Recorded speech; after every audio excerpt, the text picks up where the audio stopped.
प्यारे बच्चों, कैसे हो आप सब। आओ बच्चों, कहानी सुने।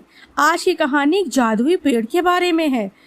उस पेड़ के पास गांव का कोई भी व्यक्ति जाना नहीं चाहता था। तो ऐसा क्या था उस पेड़ में? आओ कहानी स्टार्ट करते हैं। और हाँ बच्चों, कहानी को ध्यान से सुनना, क्योंकि कहानी के अंत में हम आपसे कहानी से जुड़े कुछ सवाल पूछेंगे। और जो भी बच्चा इन सवालों के सही जवाब देगा, उसका नाम हम अपनी अगली वीडियो में लेंगे। आओ बच्चों, कहानी को स्टार्ट करते हैं। एक ऐसा जंगल था जिसे लोग जादुई जंगल कहते थे। वहां के पेड़ पौधे, जानवर और प्राकृतिक सौंदर्य ने हर किसी को मोहित कर दिया करते थे। इस जंगल में अनेक प्रकार के जानवर रहते थे जो अपनी विशेषताओं से प्रसिद्ध थे।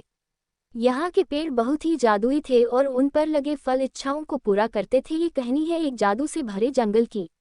जंगल में रहने वाले एक बंदर जिसका नाम जग्गू था, वह खाने की खोज में दौड़ता रहता था। एक दिन उसने जंगल के दूसरे कोने में एक चमत्कारी पेड़ की खोज की।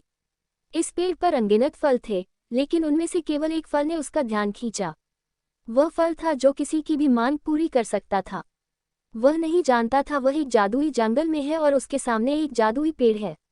बंदर ने उस फल को तोड़कर खाने का निर्णय किया, लेकिन जैसे ही वह उसे छूने वाला था, उसने ये सोचा कि क्यों न इस चमत्कारी फल का उपयोग करके जंगल के सभी जानवरों की सहायता की जाए। कई अन्य जानवरों की भूख मिटाने के लिए उसने सभी के भोजन के बारे में सोचा और निर्णय लिया। उस दिन से उस बंदर ने जंगल के जानवरों की मदद करने में अपना जीवन समर्पित कर दिया। वह हर जानवर की समस्याओं को सुलझाने, उनकी मदद करने और उन्हें खुश रखने के लिए उस चमत्कारी फल का उपयोग करता रहा। उस फल से उसने सबकी मदद की और जंगल में रहने वाले जानवरों को खूब खुशियां बांटी। एक बार जंगल में सूखा आया।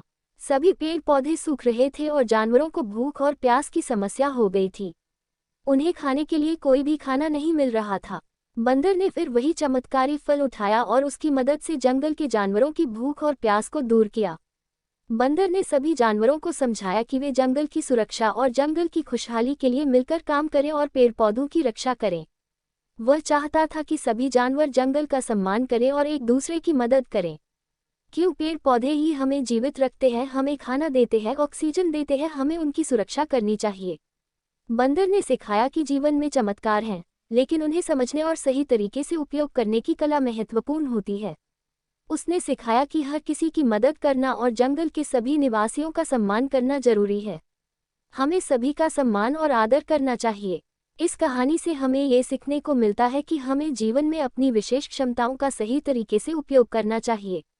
हमें हमारे साथी जनों की मदद करनी चाहिए और साथ ही प्रकृति की रक्षा करनी चाहिए। इससे हमारा जीवन और जंगल दोनों ही सुरक्षित रहेंगे। इस तरह से जादुई जंगल की कहानी हमें सही राह दिखाती है और हमें ये बताती है कि हमें अपनी सार्थकता और क्षमताओं का सही तरीके से उपयोग करना चाहिए।